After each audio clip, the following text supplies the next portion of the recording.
Hello नमस्कार दोस्तों, कैसे हैं आप सभी लोग।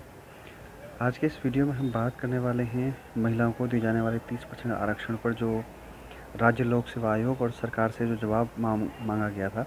ठीक है, तो इस पर क्या हो रहा है और इस पे क्या होने की उम्मीद है, इसमें क्या संभावनाएं हैं, तो उस पर बात करते हैं। तो सबसे पहले हम बात करते हैं, कुछ बच्चे जो क्वेश्चन पूछ रहे हैं कि सर इसमें जवाब जो है वो गवर्नमेंट देगी या आयोग देगा।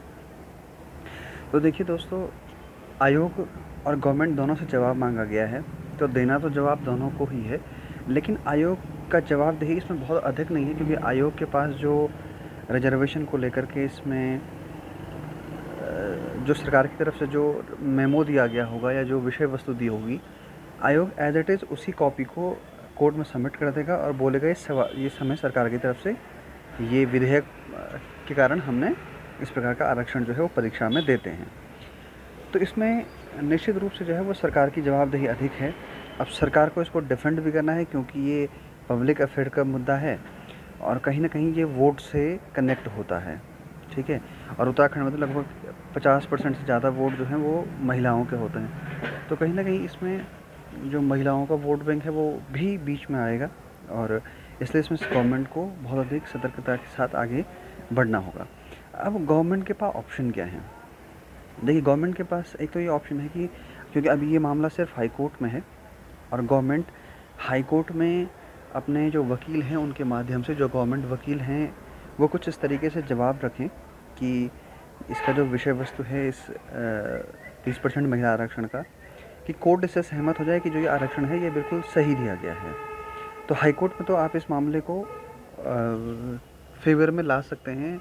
आप राज्य की विशेष परिस्थितियों का, राज्य की हिमालयी राज्य का और इस प्रकार के तर्क वितर्कों के साथ आप इसको कुछ परसेंटेज है कि आप इसको अपने फेवर में कर पाएँ। हालाँकि जो मैंने इसमें संवैधानिक प्रावधान बताए थे उसमें इसमें बहुत अधिक स्ट्रॉन्ग पॉइंट सरकार की तरफ से नहीं होगा। कुछ बच्चों का कहना है कि सर उसमें लिखा है कि जो 16(3) आर्टिकल है, उस आर्टिकल में लिखा गया है कि राज्य जो है वो इस प्रकार का कानून बना सकते हैं। लेकिन अगर आप सुप्रीम कोर्ट के इंटरप्रिटेशन को पढ़ोगे 16(3) को लेकर के या किसी भी और आर्टिकल के लिए, उसने कहा, उसमें सुप्रीम कोर्ट ये कहता है कि जो राज्य है, राज्य का मतलब कोई राज्य नहीं है, राज्य का मतलब देश है। ये सुप्रीम कोर्ट का अपने प्रीवियस जजमेंट में इंटरप्रिटेशन है। ये आपको गूगल में भी मिल जाएगा बहुत आसानी के साथ। तो इसलिए सुप्रीम कोर्ट में ये मामला जब जाएगा तो ये मामला बहुत टिपिकल हो जाएगा। और जो अभी सबसे इम्पॉर्टेंट विषय है वो ये है कि कुछ जो आंकड़ा आ रहा हुआ है कि 40 जो अदर स्टेट की गर्ल्स हैं वो सुप्रीम कोर्ट जाने की तैयारी में हैं। जब ये मामला सुप्रीम कोर्ट पहुंचेगा तब ये मामला बहुत इंटरेस्टिंग हो जाएगा कि इसमें क्या होने वाला है और क्या आगे की इसमें प्रक्रिया होगी। तो अगर सुप्रीम कोर्ट में विषय जाता है और इसमें आउटर स्टेट की गर्ल्स को मौका मिलता है, ठीक है, जो आउटर स्टेट की 77 से लेकर के 93.22 के बीच में जो गर्ल्स बची हुई हैं, इनको अगर मौका मिलता है तो क्या एग्ज़ाम डिले होगा? ये एक महत्वपूर्ण विषय है और निश्चित रूप से ये एक चिंता का विषय भी है कि इसके बाद इसमें क्या होने वाला है। क्योंकि जब ये मामला सुप्रीम कोर्ट जाएगा और इन बच्चों को मौका मिलता है, जो ये अदर स्टेट की गर्ल्स हैं, तो निश्चित रूप से वो इसमें स्टे का भी प्रयास करेंगे। लेकिन उसके बाद फिर आयोग के ऊपर है कि आयोग इसमें किस प्रकार का रिस्पॉन्स अपना देता है। ये हम बार बार कह रहे हैं कि आयोग ने जो नोटिस दिया है, अगर उस नोटिस के पीछे उन्होंने सारे पहलुओं का अध्ययन किया होगा, उसके बाद वो नोटिस जारी किया गया है। तो हम फिलहाल आयोग की ही विषय वस्तु को मानेंगे। कल आयोग अगर तिथि परिवर्तन करता है तो हम उस तिथि पर उस तारीख को भी स्वीकार करेंगे और वो सूचना भी आप तक लेकर के आएंगे। लेकिन फ़िलहाल मुझे लगता है कि अगर इन 30% महिलाओं को अगर चांस मिलता भी है तो आयोग के पास इसकी कुछ ना कुछ स्ट्रैटेजी होगी। और क्योंकि इस समय हम इसलिए अधिक विश्वास के साथ कह रहे हैं क्योंकि आयोग का जो इस समय रवैया है वो ये है कि ज़बरदस्ती टाइप का हो रखा है कि एग्ज़ाम कराना है, समय पे कराना है, चाहे कुछ हो जाए। तो इसलिए उन्होंने हाई कोर्ट में जो लोअर पीसीएस था, ठीक है, लोअर पीसीएस था और अपर पीसीएस था, उसके रिट को खारिज करने के लिए क्या स्ट्रॉन्ग अध्ययन उन्होंने किया है और किस प्रकार के छोटी-छोटी चीज़ों को उन्होंने पकड़ करके उस रिट पिटीशन को खारिज किया है। तो दोस्तों, देखना ये होगा कि जब ये मामला सुप्रीम कोर्ट में जाएगा, सुप्रीम कोर्ट में गवर्नमेंट जो है वो क्या जवाब देती है ना? क्योंकि मेन तो इसमें जो जवाब देना है वो गवर्नमेंट को ही देना है, और गवर्नमेंट इसमें क्या जवाब देती है, किस प्रकार से इसको डिफेंड करती है, वो बहुत देखने वाली बात होगी। क्योंकि इसमें अब विपक्ष के लोग, विपक्ष की राजनेता भी इसमें अब क्वेश्चन करने लगे हैं गवर्नमेंट के ऊपर, क्योंकि इस समय जो है वो सेंट्रल में भी बीजेपी है और स्टेट में भी बीजेपी है।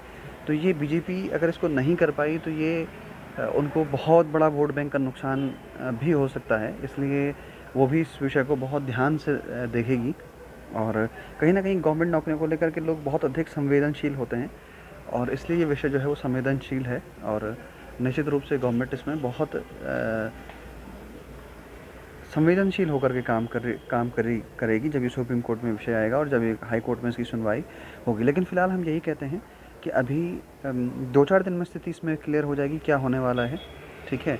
और आयोग अपनी तरफ से नोटिफिकेशन दे देगा। लेकिन एक क्वेश्चन और रह जाता है इसमें, जो ये कह रहे हैं कि अगर जो हियरिंग है वो 22 तारीख को रखी गई है, 22 से 23 जब भी रखी गई है, और जो इसमें आगामी परीक्षा है वो 20 से होने वाली है, तो ये कोर्ट की अवमानना हो जाएगी। नहीं, इसमें कोर्ट की अवमानना का कोई विषय नहीं है, क्योंकि कोर्ट की अवमानना तब मानी जाएगी जब कोर्ट ने परीक्षा पे स्टे दिया होता और उसके बावजूद भी आयोग परीक्षा करा रहा होता, तो वो कोर्ट की अवमानना होती। उस पूरे न्यूज़ पेपर की कटिंग को आप पढ़ लीजिए, उस पूरे जजमेंट को आप पढ़ लीजिए, उसमें स्टे कहीं नहीं लिखा गया है परीक्षा के ऊपर, सिर्फ 30% आरक्षण पर डिस्कस करने की बात की गई है।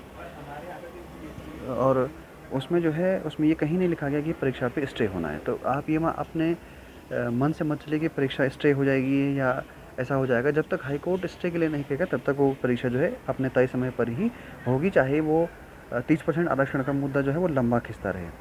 तो उम्मीद करता हूँ कि आपके कुछ प्रश्नों का जवाब आपको मिला होगा और धीरे धीरे हमारे पास जो भी जानकारियाँ होंगी हम आप तक साझा करेंगे।